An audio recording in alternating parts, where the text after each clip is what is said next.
Hello friends, ನಮಸ್ಕಾರ. AVK hobby ಐಡಿಯಾಸ್ಗೆ ಸ್ವಾಗತ. ಇವತ್ತಿನ ನನ್ನ ವಿಡಿಯೋದಲ್ಲಿ ನಾನು ಒಂದು ಸುಂದರವಾದ ಸೀರೆ ಕುಚ್ಚನ್ನ ಹ್ಯಾಂಡ್ ಎಂಬ್ರಾಯ್ಡ್ರಿ ಥ್ರೆಡ್ನ ಉಪಯೋಗಿಸ್ಕೊಂಡು ಹೇಗೆ ಹಾಕೋದು ಅನ್ನೋದನ್ನು ತೋರಿಸ್ತಾ ಇದ್ದೀನಿ. ಅದಕ್ಕೂ ಮುಂಚೆ ನೀವು ಇದೇ ಫಸ್ಟ್ ಟೈಮ್ ನನ್ನ ಚಾನಲ್ನ ವಿಡಿಯೋನ ನೋಡ್ತಿರೋದು ಅಂತಾದರೆ ನನ್ನ ಚಾನಲ್ AVK ಹಾಬಿ ಐಡಿಯಾಸ್ಗೆ ಸಬ್ಸ್ಕ್ರೈಬ್ ಆಗೋದಕ್ಕೆ ಮರಿಬೇಡಿ. ಹಾಗೂ ಪಕ್ಕದಲ್ಲೇ ಇರೋ ಬೆಲ್ ಬಟನ್ನ ಕ್ಲಿಕ್ ಮಾಡಿ ಆಲ್ ಅಂತ ಆಪ್ಷನ್ ಚೂಸ್ ಮಾಡಿದರೆ ನಾನು ಹಾಕೋ ವಿಡಿಯೋದ ಪ್ರತಿ ನೋಟಿಫಿಕೇಷನ್ ನಿಮಗೆ ಬರುತ್ತೆ. ಮತ್ತು ಎಲ್ಲರಿಗಿಂತ ಮುಂಚಿತವಾಗಿ ನಿಮಗೆ ವಿಡಿಯೋನ ನೋಡೋದಕ್ಕೆ ಸಹಾಯ ಆಗುತ್ತೆ. ಬನ್ನಿ ಫ್ರೆಂಡ್ಸ್, ಇವಾಗ ಈ ಲೇಸ್ನ ಉಪಯೋಗಿಸ್ಕೊಂಡು ನಾನು ಸೀರೆ ಕುಚ್ಚನ್ನ ಹಾಕ್ತಾಯಿದ್ದೀನಿ. ಅಂದರೆ ನೀವು ಡೈರೆಕ್ಟಾಗಿ ಸೀರೆಗೂ ಹಾಕ್ಬೋದು. ನೋಡಿ, ನಾನಿಲ್ಲಿ ಗೋಲ್ಡನ್ ಥ್ರೆಡ್ ತೊಗೊಂಡಿದ್ದೀನಿ. ಮತ್ತು ಈ ರೀತಿ ನೋಡಿ ಬೀಡ್ಸ್ ಏನಿರುತ್ತೆ, ಗೋಲ್ಡನ್ ಬೀಡ್ಸ್ ಇದು. ಇದರಲ್ಲಿ ಚಿಕ್ಕ ಚಿಕ್ಕ ಫ್ಲವರ್ ಶೇಪ್ ಕಟ್ಟಿಂಗ್ಸ್ ಇರುತ್ತೆ. ಆ ಥರ ಬೀಡ್ಸ್ನ ನಾನು ಇಲ್ಲಿ ಯೂಸ್ ಮಾಡ್ತಾ ಇದ್ದೀನಿ. ನೋಡಿ, ಕಾಣಿಸ್ತಾ ಇದೆ ಅನ್ಕೋತೀನಿ, ಮಧ್ಯ ಫ್ಲವರ್ಸ್ ಇದೆ. ನೋಡಿ ಫ್ರೆಂಡ್ಸ್, ನಾನಿಲ್ಲಿ 6 ಎಳೆ ದಾರ ಏನಿರುತ್ತಲ್ಲ ಹ್ಯಾಂಡ್ ಎಂಬ್ರಾಯ್ಡ್ರಿ ಥ್ರೆಡ್ಡು, ಇದನ್ನು ಒಂದು 10 ಎಳೆ ಅಂದರೆ 6 ಫುಲ್ ಲೈನ್ ಇರುತ್ತಲ್ಲ 10ನ ಹಾಕ್ಕೊಂಡಿದ್ದೀನಿ. ಮತ್ತು ನೋಡಿ, ಈ ಥರ ಬಿಗ್ ಐ ನೀಡೆಲ್ಲ ಯೂಸ್ ಮಾಡ್ತಾ ಇದ್ದೀನಿ. ನೋಡಿ, ಫಸ್ಟು ದಾರಾನ ಹೀಗೆ ಇಟ್ಕೋಬೇಕು. ನಂತರ ನೋಡಿ, ಸ್ವಲ್ಪ ದಪ್ಪ ಸೂಜಿನ ನಾನಿಲ್ಲಿ ಯೂಸ್ ಮಾಡ್ತಾ ಇದ್ದೀನಿ. ನೀವು ಬೇಕಿದ್ದರೆ ಕ್ರೋಶಾ ಅಥವಾ ಇಯರ್ ಬಡ್ಸ್ ಏನಾದ್ರು ಯೂಸ್ ಮಾಡ್ಬೋದು ಮಧ್ಯಕ್ಕೆ ಹೀಗೆ ಇಡೋದಕ್ಕೆ ಅಂತ. ನೋಡಿ, ದಾರಾನ ಹೀಗೆ ಸೂಜಿ ಮೇಲ್ಗಡೆ ಹೀಗೆ ಇಟ್ಕೊಂಡು ಹೀಗೆ ಕಟ್ ಮಾಡ್ಕೊಬಿಡಬೇಕು. ನಂತರ ನೋಡಿ, ನಾನಿಲ್ಲಿ ಗೋಲ್ಡನ್ ಥ್ರೆಡ್ಡನ್ನು ಸುತ್ತಬಿಟ್ಟು ಹೀಗೆ ಹಿಡ್ಕೊಂಡು ಟೈಟಾಗಿ ಸುತ್ತಾ ಇದ್ದೀನಿ. ತುಂಬ ಟೈಟಾಗಿ ಸುತ್ತಬೇಕು.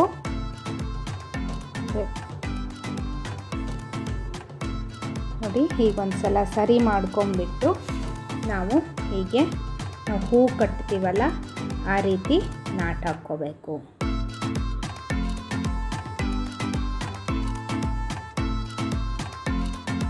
ಒಂದು 4 ಸಲ ಈ ಥರ ನಾಟ್ ಹಾಕಿದ ಮೇಲೆ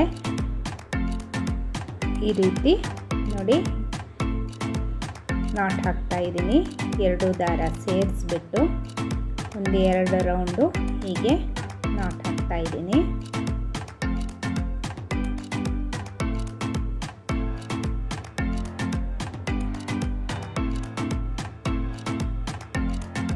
ನೋಡಿ, ಈಗ ಒಂದ್ಸಲ ಸರಿ ಮಾಡ್ಕೊಂಬಿಟ್ಟು ದಾರಾನ ಹೀಗೆ ಕಟ್ ಮಾಡ್ಕೋಬೇಕು.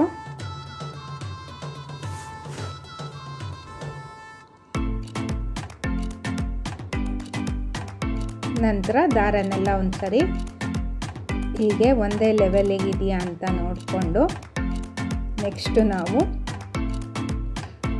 ಹೀಗೆ ಸೂಜಿಯಿಂದ ದಾರಾನ ತೆಗಿಬೇಕು ಫ್ರೆಂಡ್ಸ್. ನೋಡಿ, ಇದೇ ರೀತಿ ನಾನು 4 ಕುಚ್ಚನ್ನ ರೆಡಿ ಮಾಡ್ಕೊಂಡಿದ್ದೀನಿ. ನೀವು ಸಿಲ್ಕ್ ಥ್ರೆಡ್ಡಲ್ಲಿ ಬೇಕಿದ್ದರೂ ಇದೇ ರೀತಿಯಲ್ಲಿ ಮಾಡ್ಕೋಬೋದು. ನೋಡಿ ಫ್ರೆಂಡ್ಸ್, ನೀಡಲ್ಗೆ ನಾನು ಈ ರೀತಿ ದಾರದಲ್ಲಿ ಹಾಕ್ಕೊಂಡ್ಬಿಟ್ಟು ಕುಚ್ಚನ್ನ ಹೀಗೆ ಹಾಕ್ಕೊಂಡಿದ್ದೀನಿ. ಇದನ್ನು ನಾನಿಲ್ಲಿ ಲೇಸಿಗೆ ಹಾಕ್ತಾಯಿದ್ದೀನಿ. ಸೀರೆಗೆ ಹಾಕೋದಾದರೆ ನೀವು ಡೈರೆಕ್ಟಾಗಿ ಸೀರೆಗೂ ಹಾಕ್ಬೋದು. ನೋಡಿ, ಈ ರೀತಿ ಹಾಕಿಬಿಟ್ಟು ಚೆನ್ನಾಗಿ ಟೈಟಾಗಿ ಬರೋ ಹಾಗೆ ನಾಟ್ ಹಾಕಬೇಕು. ಸೂಜಿನ ತೆಕ್ಕೊಂಬಿಟ್ಟು ನಾಟ್ ಹಾಕಿದರೆ ಕರೆಕ್ಟಾಗಿ ಫಿಕ್ಸ್ ಆಗುತ್ತೆ.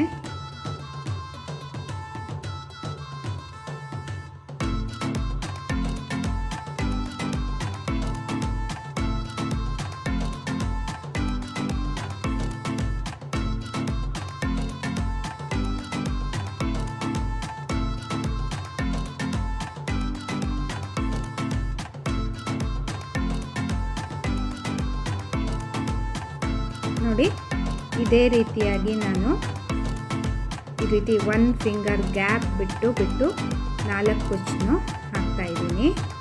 ನೋಡಿ, ಇದೇ ರೀತಿ ಇಲ್ಲಾಂದರೆ ನೀವು ಒಂದು ಸರಿ ಎಷ್ಟು ದೂರ ಬೇಕು ಅಂತ ಮುಂಚೆನೇ ಸೀರೆಯಲ್ಲಾದರೆ ಮಾರ್ಕ್ ಮಾಡ್ಕೊಂಡ್ಬಿಟ್ಟು ಟೇಪು ಅಥವಾ ಸ್ಕೇಲ್ ಇಟ್ಕೊಂಡು ನೆಕ್ಸ್ಟು ಹಾಕ್ತಾ ಹೋಗ್ಬೋದು ಕುಚ್ಚನ್ನ.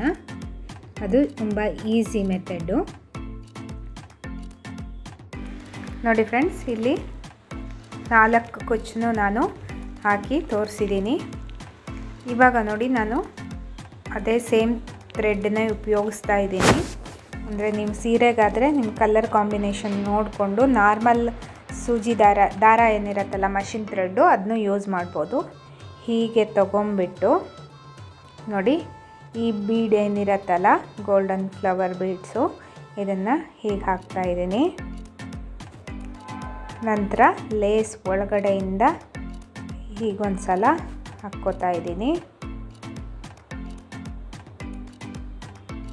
ಹೀಗೆ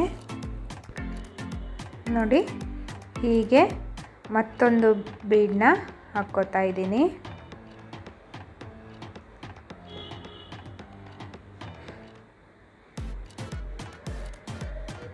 ಹೀಗೆ ಮತ್ತೊಂದು ಸಲ ಲೇಸ್ಗೆ ಹಾಕಿಬಿಟ್ಟು ಹೀಗೆ ನೋಡಿ ಹೀಗೆ ದಾರನ ನೋಡಿಕೊಂಡು ಎಳ್ಕೋಬೇಕು. ಗಂಟಾಗೋ ಚಾನ್ಸ್ ಇರತ್ತಲ್ವ, ಅದಕ್ಕೆ ಇದೇ ರೀತಿ ನಾವು ಬೀಡ್ಸ್ನ ಹಾಕ್ತಾ ಹೋಗಬೇಕು.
ನೋಡಿ ಫ್ರೆಂಡ್ಸ್, ಇವಾಗ ಬೀಡ್ಸ್ ಎಲ್ಲ ಫುಲ್ ಆಗಿದೆ. ಈ ರೀತಿಯಾಗಿ ಕಾಣಿಸುತ್ತೆ. ಹಾಕಿದ ಮೇಲೆ ತುಂಬ ಗ್ರ್ಯಾಂಡ್ ಲುಕ್ ಬಂದಿದೆ ಅಲ್ವಾ? ನೋಡಿ, ಸೀರೆಗೆ ಹಾಕಿದ್ರಂತೂ ತುಂಬಾ ಗ್ರ್ಯಾಂಡ್ ಬರುತ್ತೆ. ಈ ವಿಡಿಯೋನ ನೋಡಿ ಲೈಕ್ ಮಾಡಿ, ನಿಮ್ಮ ಅನಿಸಿಕೆಯನ್ನು ಕಮೆಂಟ್ ಸೆಕ್ಷನ್ನಲ್ಲಿ ತಿಳಿಸಿ ಫ್ರೆಂಡ್ಸ್. ನಿಮ್ಮ ಫ್ಯಾಮಿಲಿ ಫ್ರೆಂಡ್ಸ್ ಎಲ್ರಿಗೂ ಈ ವಿಡಿಯೋನ ಶೇರ್ ಮಾಡಿ. ಮತ್ತೆ ಒಂದು ಹೊಸ ವಿಡಿಯೋದೊಂದಿಗೆ ಭೇಟಿಯಾಗೋಣ. Until then take care, bye bye. Thank you for watching friends.